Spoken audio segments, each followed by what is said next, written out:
Kembali lagi dengan kita di Sudut Misteri.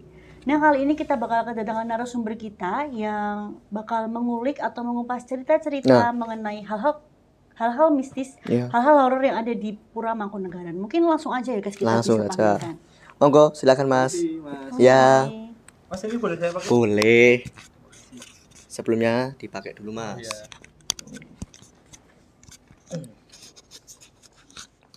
Ya, udah. Nah, sebelum masuk ke inti pembicaraan nih, mungkin Masnya bisa kenalan dulu dong sama audiens. Boleh.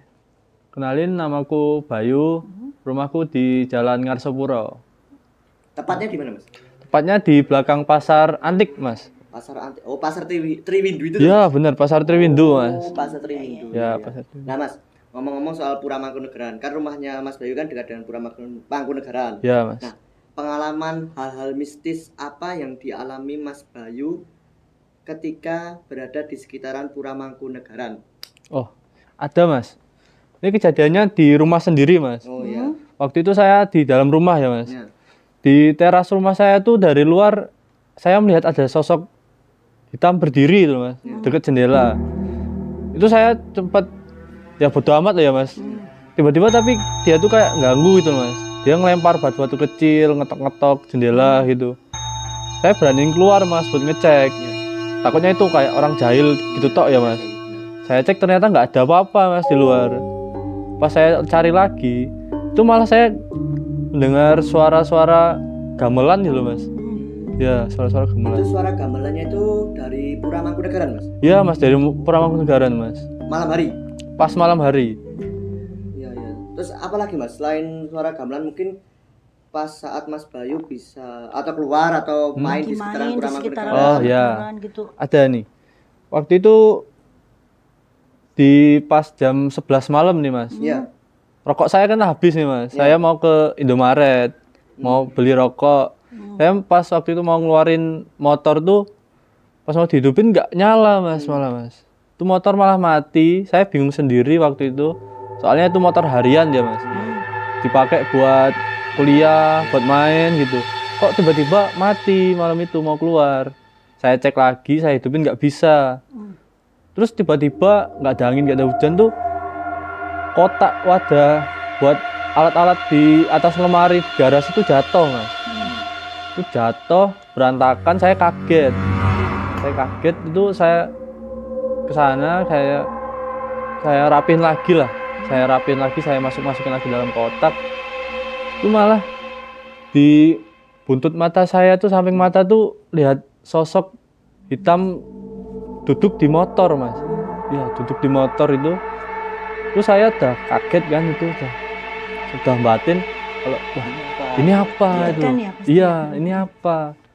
Soalnya kalau mau dipositifin kayak itu misalnya mama saya atau adik gitu kan, di jam 11 malam tuh keluarga udah pada tidur. Iya. Waktu itu saya berani noleh, itu kejadiannya sama lagi, nggak ada, sosoknya hilang gitu ya. Gitu, Mas. Itu mungkin kejadian pertama setelah Mas Bayu di Solo atau gimana itu? Ya, itu pas belum lama saya pindah ke sini lah, Mbak. Berarti Mas Bayu aslinya bukan orang sini ya? Ya, aslinya saya orang Palembang, Mbak. Oh, Ya. Palembang terkenal Ya. dengan empek-empek ya, Ya, berarti ya. wong kita galau. Oh, gitu. Oh, gitu. Boleh. Kalau boleh tahu, berarti Mas Bayu ini tinggal di sekitaran Mangkunegaran tuh sudah 1 tahun atau 2 tahun gitu? Ya kurang lebih 3-4 tahun lah. Soalnya pas saya pindah itu saya lulus SMP langsung ke Solo. Ya, lulus SMP itu saya langsung pindah itu. Nah, tadi kan Mas Bayu kan sudah menceritakan kejadian-kejadian horor ataupun mistis yang ada di sekitaran Pura Mangkunegaran. Nah, Ya. tadi kan Mas Bayu juga bilang kalau Mas Bayu tuh baru aja pindah ya, katakanlah baru aja pindah di Solo. Nah, itu mungkin kan Mas Bayu tinggal di dekat Pura Mangkunegaran. Nah, itu Mas Bayu merasakan nggak ada hal-hal mistis ataupun hal-hal apa yang Mas Bayu rasain ketika pindah di Solo gitu, di Pura Mangkunegaran itu tepatnya? Buat saya itu awalan pindah nih. Saya awalan pindah ke daerah Mangkunegaran tuh, Pura Mangkunegaran tuh, di rumah tuh saya merasa kurang nyaman sebenarnya. Itu kayak hawanya tuh beda itu loh. Dingin. Ya, saya cukup gelisah lah waktu itu ya.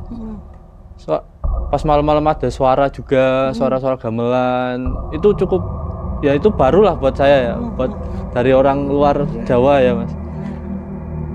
Terus apa namanya, Mas Bayu pernah nggak melihat atau sekilas lah, katakanlah sekilas sosok bayangan Iya. gitu loh yang ada di sekitar Solo ataupun sekitar rumahnya Mas Bayu gitu? Ada sih, itu masih di sekitar rumah ya Mas. Sosok hitam ini lagi. Itu saya sering sekali lihat itu Mas. Mau di dapur, saya mau masak mie apa gimana gitu, mau ke kamar mandi. Itu bikin cukup Merinding gitu. iya, ganggu sih. Sangat mengganggu sih sebenarnya. Tapi itu sering Mas Bayu, maksudnya benar-benar nampak atau cuma sekilas gitu Mas untuk sosok tersebut? Sekilas sih Mbak itu. Tepatnya itu sekilas kayak lagi masak gitu, tiba-tiba lewat gitu ya benar. Nah, mungkin kan dari cerita-cerita Mas Bayu tadi nih, mungkin ada kesan atau pesan untuk penonton biar penonton tidak merasakan rasa takut gitu atau kok kayak kejadian horor-horor gitu. Ya. Buat pesan saya sih biar nggak takut ya kalau ada kejadian gitulah. Kalau saya sih menanggapinya sendiri, kalian cukup cuek aja sih, cukup cuek. Kalau lihat kayak gitu ya bodo amat lah pokoknya gitu. Jangan sampai itu buat kalian malah stres gitu, malah keganggu gitu kan, malah nggak nyaman gitu malah hidup ya. Karena kan mungkin mereka kan juga punya dunia Mas. Ya. Kita juga punya dunia, mereka juga punya dunia. Yang intinya itu kan kita saling menghargai dunia mereka. Dan mereka sendiri kan mungkin sudah paham lah jika kita hormat, kita menghargai, mungkin mereka tidak akan ganggu dengan dunia kita. Bener Mas, benar itu. Ya karena kan mereka punya dunia sendiri, kita punya dunia sendiri juga ya gitu. Iya. Terus apa namanya, kan ini kan kita nggak cuma kedatangan Mas Bayu aja, kita nanti bakal kedatangan tamu lagi nih Mas. Mungkin dia juga ada cerita-cerita ataupun misteri-misteri yang bisa dikupas dan diceritakan kepada audiens. Mungkin Mas Bayu juga bisa berkenalan langsung sama narasumber kita nanti. Iya, boleh. Ngomong juga ini kan soal Mangkunegaran, ini bintang tamu kita kan juga asli orang Mangkunegaran. Ini malah aslinya langsung ya Mas? Mas Bayu nanti mungkin bisa kayak sharing-sharing gitu terkait cerita-cerita apa sih yang di Mangkunegaran. Ceritanya cocok atau gimana? Mungkin langsung aja ya. Guys, panggilin narasumber kita. Monggo, Mas, silahkan. Halo. Halo. Mari Mas. Nah, dari sini aja Mas. Langsung tengah. Ya, Mas. Halo. Mas boleh pakai. Oh ya. Ya.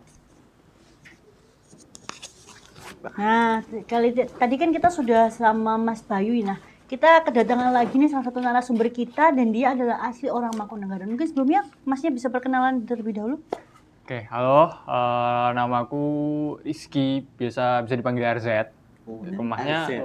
Ya, RZ, jadi dipanggil RZ. Ya. Nama panggung lah istilahnya. Nama panggung. Panggung. Rumahnya Mangkunegaran, di dalamnya masuk Mangkunegaran.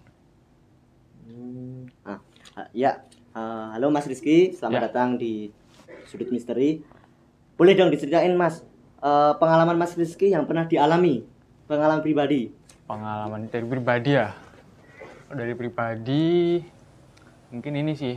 Dulu soalnya tuh kan di dalam lingkungan keraton ya. Ya. Dari kecil itu udah, dan kayak ya mistis-mistis udah biasa lah di keraton, udah dari zaman kerajaan, dari Belanda, dari apa, mungkin ada kayak suara inilah kaki, suara kereta kencana gitu, atau gamelan. Kadang-kadang gamelan tuh main sendiri, ada kayak mungkin ya orang-orang situ kan masih sering bersihin gamelannya, atau cuma kurang tahu juga sih kalau pakai seserahan apa, saja apa, Kayak sajen gitu ya berarti. ya, tapi nggak tahu kalau sajennya yang pakai darah atau apa kan nggak tahu nih. Kalau dari aku sendiri mungkin, jadi waktu kecil tuh aku pernah ini ngajak main, tapi nggak kelihatan. Jadi ceritanya itu jam 11 mau jam 12 ya, setengah 12-an. Itu sebelum TK apa udah TK ya. Jadi aku nyuntak. Itu kayak mungkin Nyiram ya. ya. Ngeluarin semua mainan. Ngeluarin. Jadi main kotak mainan itu, Ya. aku keluarin semua di lantai. Oh iya. Ambil tuh satu, entah apa lupa, mobil atau apa. Terus aku jalan ke arah WC. Tak kasihin, nyoh gitu, dalam bahasa Jawa tuh, nyoh gitu. Nah seketika itu kan masih pada non TV tuh, durang tamu. yang di TV semua itu langsung pada lari ke dalam. Jadi aku benar-benar ditinggal sendiri di situ. Masih sambil nyodorin mainan tuh ke kamar mandi tuh. Iya. Interaksi ya. Masih interaksi. Itu waktu kecil tuh. Nah, kan nggak tahu kenapa dulu pas udah agak SD ya kelas 2 kelas 3-an. Jadi tuh kan bapakku masih agak bisa lihat kayak gitu. Ternyata tuh ada anak kecil di situ, 2 cewek sama cowok. Sama mungkin dari yang sebelah rumah ya. Soalnya sebelah rumahku tuh kan kayak rumah kosong. Iya. Itu orangnya tuh meninggal gantung. Bunuh diri berarti ya? Ya. Tapi itu zaman aku belum lahir sih. Ceritanya begitu. Berarti itu rumahnya udah gak pakai lama banget dong? Iya, kosong. Udah kosong berapa puluh tahun itu. Dari cerita Mas Rizky tadi mungkin Mas Rizky tuh bisa ngerasain hal-hal misterius itu sejak kapan? Atau mungkin sejak kecil ataupun baru-baru aja gitu? Kalau misterius sih nggak terlalu peka. Cuma aku punya teman ini ini boleh diminum? Boleh Ya, diminum. Jadi aku punya teman gini, orangnya tuh dulu pernah ikut kayak latihan-latihan gitulah. Kayak tampak suci gitu ya? Enggak, beda. Oh, beda. Bukan Oh, yang kirain. silat-silat gitu ya. Mungkin buat apa ya, mediasi atau apa gitu. Nah, kayak bertapa gitu ya? si orang ini tuh masih bisa ngerasain kayak aura-aura kita, hawa kita gitu. Pernah suatu ketika waktu ke rumahku, ke distract dia sama auraku. Jadi main kan dia ke rumah, mau jemput tuh, main keluar malam. Habis maghrib itu dateng masuk, kan di rumahku ada pura tuh. Ada hawanya kan udah beda. Itu aku duduk di teras. Orangnya pas duduk, dateng nih tak suruh lu gosek gitu. Duduk kan. Kayak ngerasanya aneh, kayak anget-anget gitu dari badanku. Sekitar Terus habis itu diajak buru-buru kan, dang anu sih, mentu sih ini gitu. Udah di jalan tuh, tak tanya lah di motor, enak apa emang? Ora, aku mau distract wae karo kuimu awamu, rada aneh piye ngono. Emang enak apa? Ya kan saya nggak tahu ada apa. Tapi dia bilang, tapi apa-apa, biasa soalnya kan udah apa dari lahir di keraton ya, mungkin ya yang kayak jagain gitu ya. Jaga-jaga gitu. Terus kalau ada pengalaman lagi nih, ini bukan pure dari aku tapi almarhum omku. Itu dulu soalnya di rumahku, sebelah rumahku, bukan yang buat gantung tadi, yang beda lagi ya? Ya beda lagi. Itu tuh pernah ada, entah dulu kasus apa nggak tahu juga, mungkin udah dari lama, dari sebelum saya lahir juga. Jadi tuh yang sering muncul kayak bapak-bapak, om-om seiki agak tinggi, pakai jaket coklat, celana jeans gitu, pakai sepatu kayak boot tinggi, tapi nggak ada kepalanya. Buntung dong berarti dong kepalanya. Iya, nggak ada kepalanya. Sekali nggak ada nih kepala. Ngeri Enggak, banget bener-bener ya. nggak ada. Jadi tuh pernah waktu omku ini mau nutup pintu garasi di gerbang itu kan, di sananya, di seberangnya itu kan pohon-pohon pisang tuh. Yang nggak ada kepalanya, berdiri gini doang, berdiri gitu. Sininya kayak ada bekas darah, cuma nggak terlalu Kelihatan. ya, bukan kelihatan, cuma nggak terlalu kayak banyak gitu. Cuma kayak darah yang hampir kering gitulah, darah kayak kotor gitu. Nah itu sama almarhumku ditantang sekalian, pakai bahasa Jawa dia, maju gue ini nek wani, gituin. Si yang gak ada kepalanya cuma diem doang. Terus diambilin senter lah, disorot ini, kelihatan itu. Jadi sini kayak kotor-kotor semua gitu. Tapi nggak ada, ya darah-darah hitam gitu, tapi nggak ada ini yang ada kepalanya. Terus setelah itu besoknya omku ini badannya hangat, langsung panas gitu. Panas nih gitu Iya. ya. Mungkin apa ketempelan gitu kali ya? Wah atau itu kurang gimana? tahu juga sih. Moga-moga enggak lah. Jangan deh, serem. Nah, Merinding loh. Merinding nih ceritanya. Nih tadi. Mas Rizky ceritain aku langsung nih. Iya, makanya Langsung bulu kuduku merinding nih. Atau mungkin ada nggak Mas kejadian yang paling menakutkan buat Mas Rizky sendiri? Paling menakutkan? Dari aku sendiri ini sih, karena aku orangnya agak bandel dulu waktu kecil tuh, sepedaan sampai maghrib sampai apa. Jadi pernah di depan rumah kan ada pohon-pohon gede tuh, pohon gede. Kayak Ada pohon jalan beringin gitu ya? Ya, pohon bodi namanya, pohon bodi sama pohon mangga udah tua. Jadi tuh udah maghrib udah ada sampai selesai. Tuh aku masih sepedaan di depan, masih muter. Sampai suatu ketika itu ada dari gerbang keraton, itu ada orang diem madep ke patung. Kan di gerbangnya tuh ada patung singa tuh. Liatin patung tuh. Ya aku cuma lewat nyoba deketin, muter. Pas deketin sana mau puter balik, orangnya manggil, digituin. Berhentilah, aku nengok tuh, pas nengok gini, itu orang muka gini, nggak ada putih. Jadi cuma Kosong di datar. iya, datar, mukanya datar, bener-bener datar kayak kertas gitu. Langsung seketika tuh aku kaget kan, sepedaku tak tinggal, aku lari. Terus? Padahal aku bisa tuh lari, naik sepeda bisa kabur. Tapi sepedanya tak tinggal situ, aku lari masuk rumah. Kayak panik ya? Iya, langsung ini nih nyari bapakku, langsung tuh ada orang gak ada mukanya. Namanya kan ini kan Rayalus gitu. Apa namanya Mas? Rayalus. Rayalus. Jadi dulu waktu kecil tuh main gini, enek Rayalus sambil nangis aku. Takut kan anak kecil. Habis itu dikeluar, dicariin, udah nggak ada. Habis itu udah kapok aku main lagi. Sampai beberapa minggu, hampir sebulan kayak. Iya. Nggak mau main sampai sore lagi. Berarti dari cerita-cerita Mas Rizky tadi kan kayak menunjukkan di Pura Mangkunegaran tuh ada hal-hal mistisnya ya. Ya. Nah, kali ini tuh aku boleh nggak sih Mas kayak disepil-sepil dikit dong tempat-tempatnya yang memiliki esensi yang kayak Mas Rizky kayak ngerasain paling horor atau gimana, di sebelah mananya mungkin atau bagian mananya gitu. Tempat sih yang pertama ini sih paling deket dari rumah, yang samping rumah itu tadi. Yang rumah kosong itu kanan itu anak kecil 2 itu. Yang rumahnya sebelah satunya itu yang gak ada kepala. Nah, tapi ada lagi katanya tuh di gudang dalam rumahku. Itu banyak yang baik sama yang Jahat sering ganggu. gitu ya, kalau yang sering ganggu kadang jederin atap. Jederin atap kamar kita itu. Jadi kadang malam-malam dijederin. Pukulin? Iya, langsung jeder. Bikin kaget itu. Terus di yang bagian gamelan. Yang bagian gamelan itu sanggar, kan ada sanggar tuh.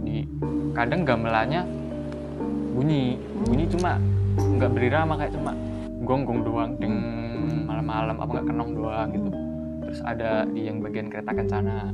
Kalau kereta kencana tuh dulu ada cerita waktu dipindah, kan dulu direnovasi tuh, jadi sementara keretanya dipindah.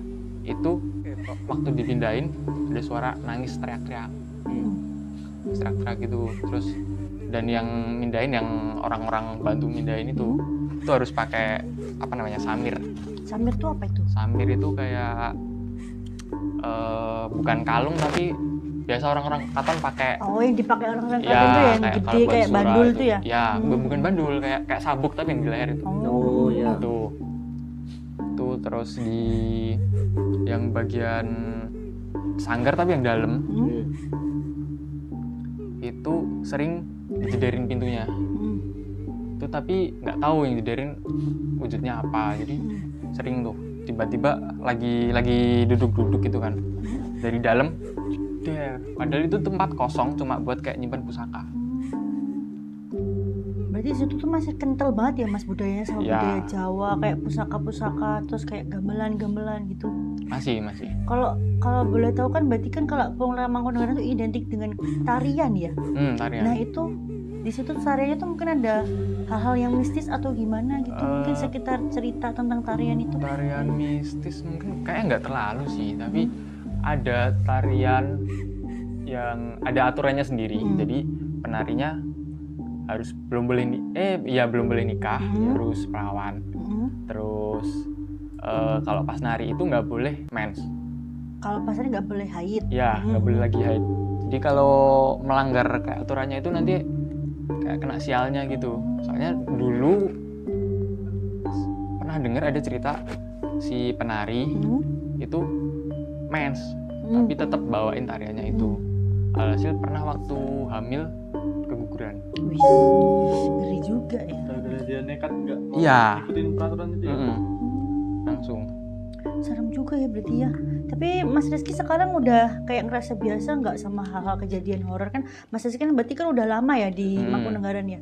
Kayak sekarang kayak udah biasa lah, udah bodo amat lah sama kejadian seperti itu, atau masih kayak ya emang Daripada bodo ya, amat. Sebenarnya kesel sih, kayak keselnya kalau dia tiba-tiba mah nunjukin wujud itu.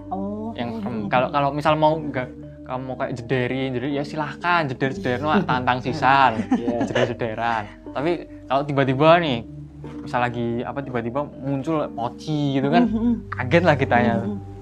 Kesel. Cuma kalau udah biasa ya dari kecil ya udah nggak terlalu itu juga ngurusin. Udah nggak ngerasain takut yang kayak dulu bener-bener tadi. Daripada takut mending malah pengen tak siap deh. Oke, tadi kan kita sudah melihat beberapa tempat yang dideskripsikan sama Mas Rizky ya. Jadi tadi ada beberapa tempat yang memiliki esensi-esensi horor ataupun memiliki esensi-esensi cerita-cerita tersebut, cerita-cerita tentang horor terkait penari, terkait gamelan, terkait apapun. Jadi Pura Mangkunegaran itu masih identik kental ya, guys ya. Masih kayak gimana sih? Ada Jawanya tuh masih sangat-sangat kental banget gitu loh. Menurut kamu sendiri gimana, guys? Sama Pura Mangkunegaran tadi terkait ceritanya Mas Rizky tadi? Ya, Pura Mangkunegaran sendiri kan kerajaan lama juga di Solo. Tentunya cerita yang dijelaskan Mas Rizky dan juga Mas Bayu tadi memang benar adanya. Karena kan ya namanya kerajaan kan pasti zaman-zaman dahulu kan pasti pernah ada aktivitas atau kegiatan yang kita belum tahu. Jadi kan ya mau nggak mau kita harus percaya bahwa itu ada di Pura Mangkunegaran. Seperti itu. Ya, jadi ya kayak apa ya? Orang-orang ataupun penonton di luar sana tuh ya ibarat katanya kayak mau nggak mau ya harus percaya gitu ya Mas. Iya, harus percaya.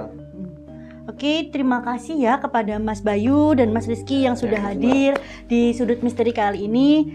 Mari kita simpan rasa penasaran dan ketakutan sebagai kekuatan untuk terus menjelajahi dan mengitari hal-hal mistis yang ada di dunia. Ingatlah, dalam setiap bayangan terdapat kisah menakjubkan yang menunggu untuk dibacakan. Oke, sahabat misteri, makasih yang sudah menonton Sudut Misteri malam ini. Jangan lupa subscribe, like, komen, dan share. Sampai jumpa di episode berikutnya di Sudut Misteri.